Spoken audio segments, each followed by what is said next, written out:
अस्सलाम वालेकुम। अबरार शीट आपकी खिदमत में हाजिर है और ख़बरें हैं बुनियादी तौर पर मेरे पास दो। एक तो ये है कि दुबई से पाकिस्तान की एक और निजी एयरलाइन ने अपना फ़्लाइट ऑपरेशन शुरू करने का ऐलान कर दिया है। और दूसरी खबर यह है कि ईद की आमद से पहले यूएई से पाकिस्तान में जाने के लिए टिकटों की डिमांड यानी मांग और टिकटों की कीमत में इजाफा देखने में आ रहा है। इस हवाले से बताऊंगा कि कितनी कीमतों में इजाफा हुआ है टिकटों की और डिमांड क्या है और कितनी फ़्लाइट्स जो हैं मुतासर हो सकती हैं यूएई से पाकिस्तान जाने वाली, ख़ास तौर पर हुकूमत के उस फैसले के बाद जिसमें ये बताया गया है कि अब हुकूमत ने ये फैसला कर लिया है कि अब 5 से 20 मई के दौरान 80% तक फ़्लाइट्स पर कटौती या कट लगेगी, यानी उनकी तादाद में कमी कर दी जाएगी। सबसे पहले तो एक अच्छी खबर है। अच्छी खबर तो ये है कि ये अच्छी खबर देने से पहले मेरी आपसे वही रिक्वेस्ट होगी कि आप अपनी सहूलियत के लिए अगर चाहें तो मेरे चैनल को सब्सक्राइब ज़रूर करें ताकि, और उसका जो बेल का जो बटन है उसको भी ज़रूर प्रेस करें ताकि आजकल के दिनों में ताज़ा तरीन जो अपडेट्स पर मबनी जो वीडियोस होती हैं उसका नोटिफिकेशन आपको मिल सके। अच्छी खबर अब ये है कि पाकिस्तान की जो निजी एयरलाइन है सरीन एयर, उसने गुज़श्ता माह यानी अप्रैल में ही शारजा से अपना फ़्लाइट ऑपरेशन शुरू किया था। यानी शारजा से फ़्लाइट्स जो है सरीन एयर ने पहली मरतबा, अगर आपको याद हो तो गुज़श्ता साल भी जो मखसूस परवाज़ें थी वो भी सरीन एयर ने चलाई थी, लेकिन इस साल अब बाकायदा मुसाफिर परवाज़ें जो हैं वो सरीन एयर ने शारजा से उसका आगाज़ किया। और अब बताया ये गया है कि 5 और 6 मई को सरीन एयर दुबई से लाहौर के लिए अपनी फ़्लाइट्स का आगाज़ करेगी, जो कि एक बहुत अच्छी बात है। और इस बात की तस्दीक की है सरीन एयर के जो कंट्री मैनेजर हैं यूएई में, उन्होंने इस बात की तस्दीक की है कि तमाम सूरत हाल अगर उनके हक़ में रही तो वो 5 और 6 मई को दुबई से लाहौर के लिए अपनी फ़्लाइट्स का बाकायदा आगाज़ कर देंगे, यानी सरीन एयर अपनी फ़्लाइट्स का आगाज़ कर देगी। अब आते हैं यूएई से पाकिस्तान के लिए जो फ़्लाइट ऑपरेशन है मुख्तलिफ एयरलाइंस का। अब उस हवाले से जब से हुकूमत ने ये ऐलान किया है तो अब ईद से पहले और ईद के मौके पर टिकटों की, यानी यूएई से पाकिस्तान के लिए मुख्तलिफ इलाकों में जाने के लिए जो टिकटों की या जहाज़ की सीटों की जो डिमांड है, जो मांग है, उसमें इजाफा देखने में आ रहा है। और आपको पता है कि जूं जूं आपकी सीटों की डिमांड में इजाफा होता है उसी तरह जो जहाज़ की जो सीटें हैं उनकी कीमतों में या जहाज़ के टिकटों की कीमतों में भी उसी तनासुब से इजाफा हो जाता है। Demand and supply, very simple rule, तलब और रसद जैसे कहते हैं, यानी जिस चीज़ की तलब बढ़ जाए उसकी सप्लाई कम हो तो जाहिर है उसकी कीमतें बढ़ जाती हैं। ये मार्केट के उसूल हैं। अब कितनी इजाफा हुआ है या कितना इजाफा हुआ कीमतों में, इसके हवाले से जो एयरलाइन के जो लोग हैं उनका ये कहना है कि अब तक 50% तक जो एयरफेयर या एयरलाइंस के जो किराए हैं उनमें इजाफा देखने में आ रहा है, जबकि पीआईए के किरायों में 20 से 30% तक इजाफा हुआ है।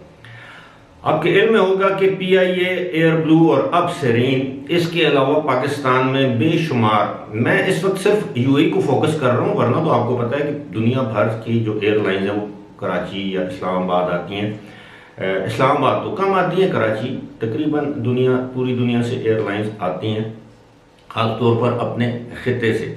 अब यूएई की जो एयरलाइंस हैं, कम से कम 4 एयरलाइंस का तो मुझे मालूम है जो कि बड़ी बाकायदगी से पाकिस्तान के मुख्तलिफ शहरों में आती हैं, जिनमें सर फहरिस्त एमिरेट्स है, दूसरे नंबर पर इत्तेहाद है, तीसरे नंबर पर फ्लाई दुबई है, चौथे नंबर पर एयर अरेबिया है। ये तो बाकायदगी से पाकिस्तान आती हैं। और बहुत से पाकिस्तानी इन एयरलाइंस को यूज़ भी करते हैं। कोई शारजा से आती है, कोई रास अल खैमा से आती है, कोई दुबई से आती है, कोई अबू धाबी से आती है। और एमिरेट्स और इतिहाद के अलावा बाकी जो जिन एयरलाइंस का मैंने नाम लिया है, ये काफ़ी सस्ती एयरलाइंस भी हैं। अब इनके फेयर्स में भी 50%, अब इन फ्लाइट्स में भी कमी की जाएगी, जबकि PIA की फ्लाइट्स में भी कमी की जा सकती है। लेकिन एयरलाइन के ज़राए ने आज मेरी फिर, हालांकि छुट्टी का दिन है, मेरे एक दोस्त हैं बुनियादी तौर पर पाकिस्तान के सिविल एविएशन अथॉरिटी में, अल्हम्दुलिल्लाह एक आला ओहदे पर फायज हैं, लेकिन मैं उनका नाम इसलिए नहीं ले सकता कि शायद उनके लिए कोई मसाइल पैदा ना हो। आपको पता है कि पाकिस्तान में हालात कैसे होते हैं। बहरहाल मेरी सहरी के वक्त उनसे बात हुई, सहरी के बाद तो मैंने उनसे तफसील से पूछा कि क्या सूरत हाल है। उन्होंने कहा जी कि इस वक्त जो UAE से पाकिस्तान आने वाले लोग हैं, ज़्यादातर लोगों ने अपनी बुकिंग जो है वो पहले ही करवा रखी थी, और जिन एयरलाइंस के टिकट मुसाफिरों के पास कंफर्म टिकट्स हैं, एयरलाइंस पाबंद हैं कि पहले उन मुसाफिरों को अपनी एयरलाइंस पर एडजस्ट करेंगी अगर उनकी तादाद में कमी भी की जाती है। अब मैं एक चीज़ उन लोगों के लिए, मुझे मालूम है कमेंट सेक्शन में आप लोग कमेंट्स करेंगे, क्योंकि आप वीडियोस को पूरी तरह मुकम्मल तौर पर देखते नहीं हैं और थंबनेल देख के खड़क आपका कमेंट आ जाता है। मैं चाहूँगा कि आप ये वीडियो देखें। अब इसमें यह है कि जिन लोगों ने पहले से टिकट ले रखा है पाकिस्तान का, चाहे वो टिकट 6 तारीख का है, 8 का है, 10 का है, 12 का है, जिस भी तारीख का है, तो आपको कोई इशू नहीं होना चाहिए। आपको आपकी एयरलाइन जो है वो एडजस्ट करेगी, करने की पाबंद है। कंफर्म टिकट अगर आपके पास है, आपका डेट, आपकी सीट, आपकी फ़्लाइट अगर कंफर्म है, चाहे वो PIA की है, एमिरेट्स की है, फ्लाई दुबई की है, एयर अरेबिया की है, इतिहाद की है, कोई भी फ्लाइट्स, क्योंकि फ्लाइट्स बंद नहीं हो रही, फ्लाइट्स में कमी वाक़ई हो रही है। आपको याद होगा कि मैंने तकरीबन 2 हफ्ते पहले या 3 हफ्ते पहले एक वीडियो बनाई थी जिसमें मैंने बताया था कि इस मरतबा काफ़ी अरसे के बाद, काफ़ी सालों के बाद पहली मरतबा ऐसा होगा कि ईद से पहले जो किराए हैं उनमें नुमायां कमी देखने में आएगी, क्योंकि बहुत से लोग ऐसे हैं जो इस खौफ से पाकिस्तान नहीं जा रहे कि कहीं फ़्लाइट्स में कोई आगे पीछे ना हो जाए, गुज़श्ता साल वाली सिचुएशन ना हो जाए, वो पाकिस्तान जाके फंस ना जाए, इंडिया लोग नहीं जा रहे, इसलिए किरायों में नुमायां कमी होगी। लेकिन अब पाकिस्तानी हुकूमत के एक फैसले की बुनियाद पर सूरत हाल इसके बरअक्स होगी। हालांकि मुझे इस फैसले की मंतक मेरी समझ से बाहर है। अब यकीन कीजिए, मिसाल के तौर पर अगर 2 फ्लाइट्स में 300 अफराद आते थे पहले, तो अब वो 300 अफराद एक फ्लाइट में आएंगे, तो उन लोगों ने तो पाकिस्तान आना है। और ये मंतक मेरी साथ, या तो आप मुकम्मल तौर पर पाबंदी लगा दें जी कि फैमिली रीयूनियन पे हम यकीन ही नहीं रखते, बाहर से लोग बीमारियां लेके आते हैं, चाहे वो मिडल ईस्ट हो, चाहे वो UAE हो, सऊदी अरब हो, कोई भी इलाका हो, यूरोप हो। लेकिन आपने मुकम्मल तौर पर पाबंदी लगाने के बजाय जुज़वी पाबंदी लगा दी है। इसी तरह के नामुनासिब जो उनके फैसले हैं पाकिस्तान में किए हैं, जिसका खुमियाजा आज पाकिस्तान भुगत रहा है। या तो आप एक चीज़ को बंद करते हैं, या आप उसको पूरी छुट्टी खुली दे देते हैं, खोल देते हैं। अब ऐसा तो नहीं हो सकता कि जैसे मैं रोज़े से हूँ, आप सब जो मुसलमान हैं दुनिया में जहाँ पर भी हैं, उन्होंने रोज़ा रखा हुआ है, और वो रोज़ा है ज़ाहिर सहरी से लेकर मगरब तक, यानी फजर से मगरब तक हमारा रोज़ा होता है। अब दरमियान में हमें ये सहूलत तो नहीं दी जा सकती ना कि जब आपको प्यास लगे आप थोड़ा सा पानी पी लें, बाकी आप रोज़े से हैं।